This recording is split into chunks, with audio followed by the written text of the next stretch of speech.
নমস্কার প্রিয় দর্শক বন্ধু, দেখুন আমি আজকে আবার সেই সিমিএসি পোলট্রি ফার্মে এসেছি। তো এই ফার্মে আজকে বয়স হচ্ছে 36 দিন। এই ফার্মের গড় ওজন হচ্ছে 2500। তো পাখিও খুব স্মুথলি আছে, খুব সুন্দর আছে। তো এই ফার্মার দাদাকে আমি জিজ্ঞাসা করবো যে আপনি আজকে 36 দিন বয়সে আপনার পাখিটা চাষ করে আপনি কি মনে করছেন, কি ফিল করছেন? পাখিটা ঠিকঠাক আছে? পাখি বাকি আজকে 36 দিন রানিংয়ে তো তখন পর্যন্ত ঠিক আছে। লিটার র্যাকিং তো আর করা যাচ্ছে না। লিটার যা হয়েছে 34-35 দিন পর্যন্ত লিটার র্যাকিং করে দেওয়া হয়েছে। এরপরে এখন 2500 গড় এসছে আজকে 36 দিনে। তারপরে কোম্পানি যেটা ভালো বুঝবে সেটা করবে। পাখির অ্যামোনিয়া গ্যাস বা পায়খানার কোনো ডিস্টার্ব আসছে? না, এখন পর্যন্ত আমাদের কোনো পায়খানা লুজ ড্রপও নেই, কোনো পায়খানার গণ্ডগোলও নেই। অ্যামোনিয়া গ্যাসটাকে কন্ট্রোল করার ফুল চেষ্টা করছি, তার মধ্যে যতটা যাই হোক।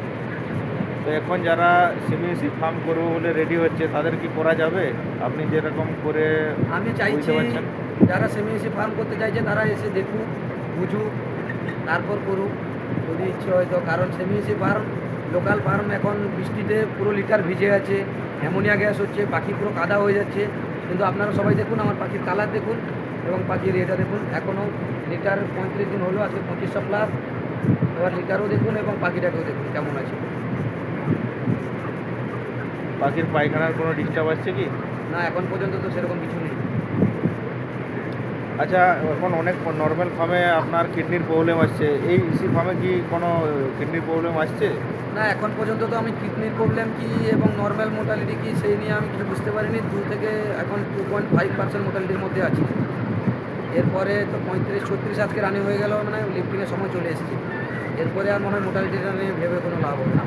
তো আপনি কত ওজন করে পাখিটা লিফটিং করবেন ভাবছেন? আমি তো 2500+, 2600 হলেই গড় লিফটিং করবো বলে ভেবেছি। এবার যদি কোম্পানি, আপনারা আছেন সবাই, এটা ভালো বুঝবে।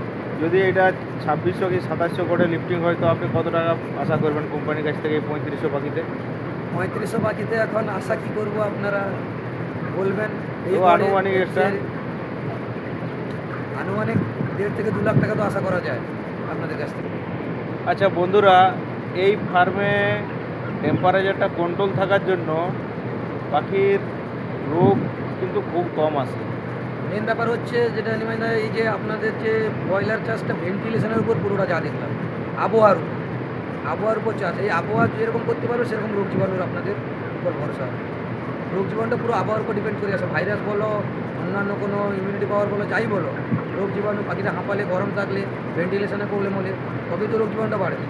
যা দেখলাম, আপনারা ডাক্তার হিসাবে কাজ করছেন, আপনারা এর থেকে আরও ভালো জানবেন। আমি এই দুলোটে যা অভিজ্ঞতা পেয়েছি কৃষি ফার্ম থেকে, সেটাই বললাম। ঠিক আছে বন্ধুরা, তো পরের ভিডিওতে এই ফার্মে কী রেজাল্ট আসছে আবার আপনাদেরকে আমি জানাবো। দাদাকে সবাইকে ধন্যবাদ।